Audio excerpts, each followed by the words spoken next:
میں نے تمہیں بہو نہیں نوکرانی سمجھ لیا تھا، آج تمہارے بغیر ہمیں احساس ہوا کہ تم اس گھر کی جان تھی۔ نندے بھی شرمندہ تھیں۔ انہوں نے کہا، بھابھی، ہمیں معاف کر دیں، ہمیں اندازہ ہی نہیں تھا کہ آپ ہر روز کتنی محنت کرتی تھیں۔ مریم کی آنکھوں سے بھی آنسو بہنے لگے۔ اس نے کہا، میں نے کبھی خدمت سے انکار نہیں کیا، مجھے صرف محبت اور عزت اور اپنائیت چاہیے تھی۔ یہ الفاظ سن کر سب کی نظریں جھک گئیں، اور وہ مریم کو بڑی عزت اور محبت سے گھر واپس لے آئے۔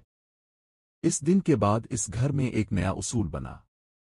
اب گھر کا ہر فرد اپنی ذمہ داری خود نبھاتا تھا۔ ساس اپنی مرضی سے ہلکے پھلکے کام کرتی، احمد دفتر سے آ کر بچوں کی ذمہ داری سنبھالنے میں مدد کرتا، نندے جب بھی میں کے آتی حکم دینے کے بجائے خود باورچی خانے میں جا کر مریم کا ہاتھ بٹا، اور مریم اب وہ مسکراتے ہوئے کام کرتی تھی کیونکہ اب اس کی خدمت کی قدر کی جاتی تھی، اس کی عزت کی جاتی تھی اور اسے گھر کا ایک برابر کا فرد سمجھا جاتا تھا۔ دوستو، گھر صرف ایک انسان کی محنت سے نہیں چلتا بلکہ محبت اور احترام اور ذمہ داری بانٹنے سے آباد ہوتا ہے۔ اگر ایک بہو سارا دن خاموشی سے کام کرتی ہے تو اس کا مطلب یہ نہیں کہ وہ نہیں تھکتی، وہ بھی ایک بیٹی ہوتی ہے، اس کے بھی جذبات ہیں اور اس کے بھی خواب ہیں، اور اسے بھی آرام اور عزت اور محبت کی ضرورت ہوتی ہے۔ یاد رکھیں، جو لوگ اپنے گھر کے خاموش خدمت گزاروں کی قدر نہیں کرتے، ایک دن ان کی غیر موجودگی ہی انہیں ان کی اصل قیمت کا احساس دلا دیتی ہے۔ بہو کوئی غلام نہیں ہوتی، وہ کسی کی بیٹی ہوتی ہے جسے لوگ بڑی امیدوں کے ساتھ آپ کے گھر بھیجتے ہیں۔ اگر سسرال والے اسے بیٹی نہ صحیح کم از کم ایک انسان ہی سمجھ لیں تو کتنے ہی گھر اجڑنے سے بچ سکتے ہیں۔ اللہ تعالی ہمیں اپنے گھروں میں انصاف اور محبت، رحم دلی اور ایک دوسرے کی قدر کرنے کی توفیق عطا فرمائے۔ آمین۔